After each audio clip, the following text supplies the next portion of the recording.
আজ আপনারা জানতে পারবেন কুয়েত সম্পর্কে কিছু আকর্ষণীয় তথ্য। কুয়েত কেন এত ধনী, শক্তিশালী টাকা, কোন কোন এক্সচেঞ্জ থেকে টাকা বাংলাদেশে পাঠালে কত টাকা রেট, স্বাধীনতা, সংবিধান, কুয়েতের প্রধান খাদ্য, কয়টি দ্বীপ নিয়ে গঠিত, জনসংখ্যা, আয়তন, ইরাকের সাথে কত দিন যুদ্ধ এবং কত মাস ইরানের অধীনে ছিল, এসব আকর্ষণীয় তথ্য আজ বিস্তারিত থাকছে আপনাদের। Sorry, it's DJ. আসসালামু আলাইকুম সুপ্রিয় দর্শক, আজ আমি আপনাদেরকে দেখাচ্ছি কুয়েত সম্পর্কে কিছু আকর্ষণীয় তথ্য এবং কুয়েতের দর্শক নন্দিত কিছু স্থান। কুয়েত কিভাবে এত শক্তিশালী, টাকার দিক দিয়ে এত শক্তিশালী দেশ হিসেবে গঠিত হলো, রাতারাতি কিভাবে তারা ধনী হলো, সব বিষয়ে আজ আপনাদের কাছে শেয়ার করব। কুয়েত একটি ছোট তেল সমৃদ্ধ দেশ, দক্ষিণে সৌদি আরব, উত্তরে ইরাক বেষ্টিত একটি রাজতান্ত্রিক দেশ। তার রাজধানী হচ্ছে কুয়েত সিটি। সেই কুয়েতের নাম অনুসারে তার রাজধানী নাম রাখা হয়েছে। পারস্য উপসাগরীয় অঞ্চলের কুয়েতই প্রথম আরব রাষ্ট্র। সেই আরব রাষ্ট্র হচ্ছে সাংবিধানিক এবং সংসদ গঠন করে। এই আরব কান্ট্রির মধ্যে একটি, অর্থাৎ মধ্যপ্রাচ্যের মধ্যে একমাত্র কুয়েতই হচ্ছে সাংবিধানিক এবং সংসদগতভাবে তার রাষ্ট্র গঠন করেছে সংসদীয়ভাবে। কুয়েতের প্রধান আয় হচ্ছে তেল। আজ আমি আপনাদেরকে আবার বলে দিচ্ছি, কুয়েতের প্রধান আয় হচ্ছে তেল। এখানে তেলের এমন অবস্থা যা 1 লিটার পানির দামে 1 লিটার মিঠা পানি পাওয়া যায়। সুপ্রিয় দর্শক, যে পানি আমাদের দেশে অ্যাভেলেবল, যে পানি আমাদের যেখানে সেখানে পাওয়া যায়, সেখানে তাদের 1 লিটার তেলের দামে 1 লিটার পানিকে ক্রয় করতে হয়। সাগরের লবণাক্ত পানি ছাড়া তাদের আর কোনো অহরহ পানি মিটে না, পানি জুটেও না। মিঠা পানি পাওয়া তাদের খুবই অভাব। অর্থাৎ তারা সাগরের একেবারে পার্শ্ববর্তী রাষ্ট্র হিসেবে, অর্থাৎ 9টি দ্বীপ নিয়ে তাদের এই রাষ্ট্রটি গঠিত।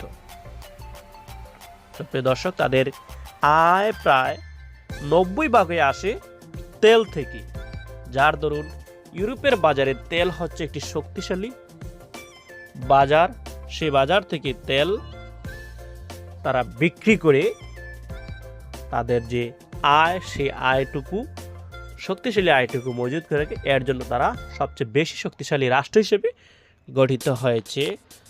অর্থনৈতিক দিক থেকে তাদের ভাষা হচ্ছে আরবি, ধর্ম হচ্ছে ইসলাম, সংবিধান হচ্ছে আবার রাজতন্ত্র। কুয়েতি টাকাকে দিনার বলে বা কেডিও বলে থাকে তারা। 1 কেডি, 2 কেডি, এইভাবে আমরা 1 টাকা, 2 টাকা, এবং টাকাকে তারা রাষ্ট্রীয়ভাবে দিনার বলে, যা বিশ্বের শক্তিশালী টাকার মধ্যে 1 নাম্বার। সুপ্রিয় দর্শক, সেই টাকা আমাদের বাংলাদেশি প্রবাসীরা পাঠাতে হলে প্রত্যেক দিন কিভাবে রেট ওঠানামা করে কোথায় থেকে পাঠাতে হয়, সেই টাকা আমি সেই এক্সচেঞ্জের স্থানগুলো আমি আপনাদেরকে বলে দেব, কোথায় থেকে কত টাকা পাঠালে কত টাকা পাওয়া যায়। সুপ্রিয় দর্শক, 1 দিনার, কুয়েতি 1 দিনার হচ্ছে বাংলাদেশের 472 টাকা। প্রত্যেক এক্সচেঞ্জে সমান টাকার রেট নয় এবং প্রত্যেক দিন টাকার রেট এক থাকে না। আন্তর্জাতিক বাজার অনুযায়ী সেটা ওঠানামা করে। অর্থাৎ এখন শুনুন আসল তথ্য। আল মুজানি এক্সচেঞ্জ, এখান থেকে যদি বাংলাদেশে টাকা পাঠান তাহলে 1 দিনার সমান হবে 472 টাকা। আল মুজানি এক্সচেঞ্জ থেকে যদি আল মুল্লা এক্সচেঞ্জ থেকে পাঠান তাহলে 398 টাকা 40 পয়সা করে আপনারা পাঠাতে পারবেন। লুলু মানি ট্রান্সফার রেট, সেই সেন্টার থেকে পাঠালে 398 টাকা 40 পয়সা পাঠাতে পারবেন বাংলাদেশের রেট অনুযায়ী। কুয়েত বাহরাইন এক্সচেঞ্জ, সেই এক্সচেঞ্জ থেকে যদি পাঠান তাহলে 399 টাকা 4 পয়সা। অর্থাৎ এই এক্সচেঞ্জের, যে এক্সচেঞ্জ নাম করলাম, ওই এক্সচেঞ্জের যদি আপনারা বাংলাদেশে টাকা পাঠান তাহলে সেই রেট অনুযায়ী আপনারা টাকা পাবেন। কুয়েতের যে এখন আসি কুয়েতের জাতীয় দিবস। কুয়েতের জাতীয় দিবস নিয়ে কিছু কটকা রয়েছে, যেটা কুয়েতের জাতীয় দিবস হিসেবে 25শে ফেব্রুয়ারি, অর্থাৎ 25শে ফেব্রুয়ারি তারা জাতীয় দিবস হিসাবে পালন করে। তাদের যে শেখ আবদুল্লাহ এর রাজতন্ত্রের বার্ষিক রাজত্বের যে বার্ষিক, তারা যে বছর তারা রাজত্ব পেয়েছে সেই বছরের যে বার্ষিকী, আমরা শতবর্ষ বার্ষিকী যেটা আমরা বলি, সে বার্ষিকী উপলক্ষে উদযাপন করা হয়। এটি মূলত 19শে জুন ছিল। প্রচুর গরমের কারণে তারা এটি চেঞ্জ করে, সাংবিধানিকভাবে চেঞ্জ করে তারা 25শে ফেব্রুয়ারি নিয়ে আসছে।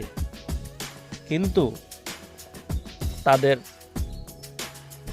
আরও কিছু মতবাদ রয়েছে যে 1961 সালে কুয়েত যখন ব্রিটিশদের কাছ থেকে মুক্ত হয়, তখন 25শে ফেব্রুয়ারিকে জাতীয় দিবস হিসেবে ধরা হয় এবং 26শে ফেব্রুয়ারিকে স্বাধীনতা দিবস হচ্ছে। এই দুই দিনই এই তাদের আনন্দ উৎসব করে এই দেশটিতে মাতোয়ারা হয়ে থাকে। বিভিন্ন ধরনের নাচ গান অনুষ্ঠান, পতাকা সারা দেশেই তারা ছড়িয়ে ছিটিয়ে আনন্দ করে ঘুরে বেড়ায়।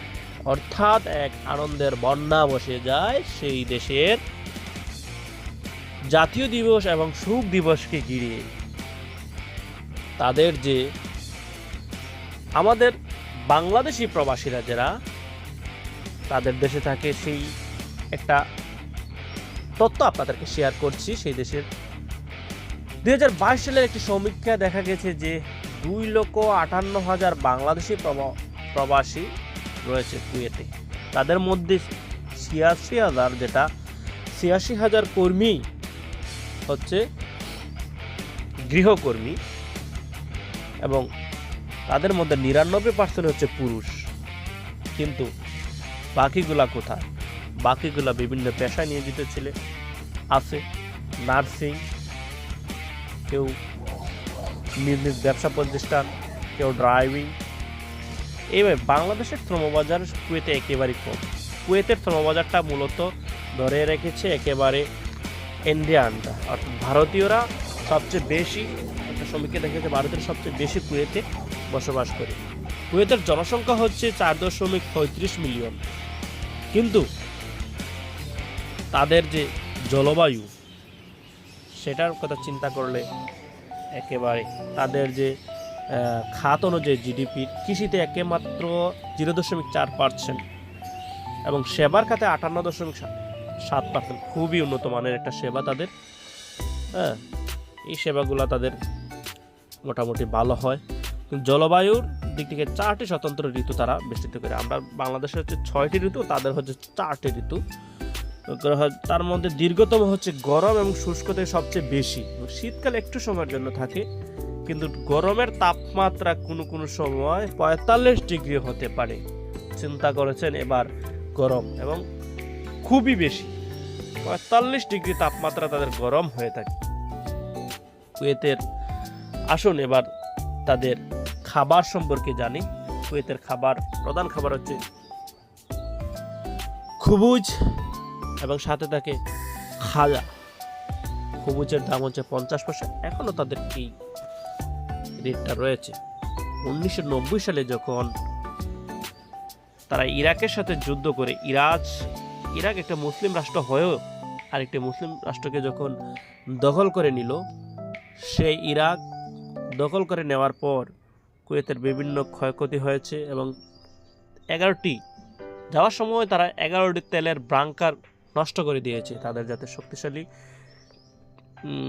রাষ্ট্র হিসেবে গঠিত হয়েছিল, সেই শক্তিশালী রাষ্ট্রকে ধ্বংস করার জন্য এই তেলের ট্রাঙ্কগুলো ধ্বংস করে দিয়েছে। ইরাক মাত্র 7 মাস রাজত্ব করতে পেরেছিল, কিন্তু কুয়েতিরা পরে জাতিসংঘের সহযোগিতা পেয়ে তারা জাতিসংঘ থেকে সৈন্যবাহিনী পাঠানোর পর তারা লেজ গুটিয়ে তাদের দেশে ফিরতে হয়েছে এবং কুয়েতিরা তাদের স্বাধীনতা পেয়েছে আবার নতুন করে। একবার তারা পেয়েছিল 1961 সালে ব্রিটিশের কাছ থেকে, দ্বিতীয়বার পেয়েছে আবার ইরাকের কাছ থেকে 1991 সালে, অর্থাৎ মাত্র 7 মাস ইরাক তাদের আন্ডারে রাখতে সক্ষম হয়েছিল।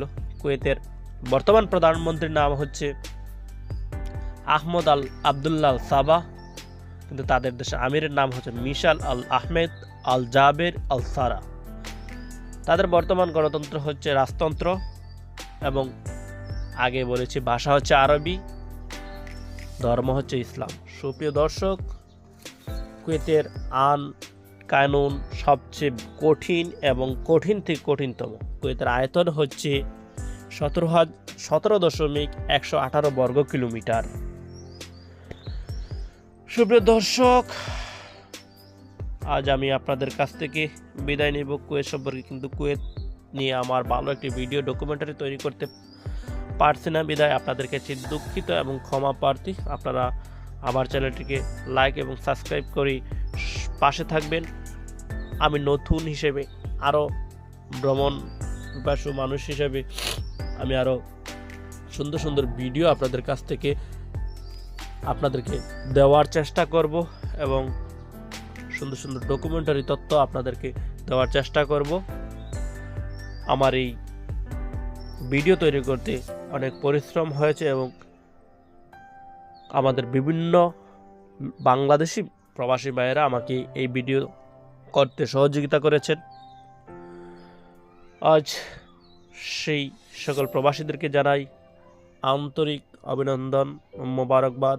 জেএন টিভির পক্ষ থেকে জেএন টিভিকে আপনারা সবসময় সাপোর্ট করবেন এবং সুন্দর সুন্দর ভিডিও এবং ডকুমেন্টারি তথ্য পেতে আপনারা লাইক, সাবস্ক্রাইব, কমেন্ট করে সহযোগিতা করে পাশে থাকবেন। এই হচ্ছে আমার কামনা। বিদায় আজকের এই ভিডিও বার্তা থেকে। আসসালামু আলাইকুম ওয়া রাহমাতুল্লাহি ওয়া বারাকাতুহু।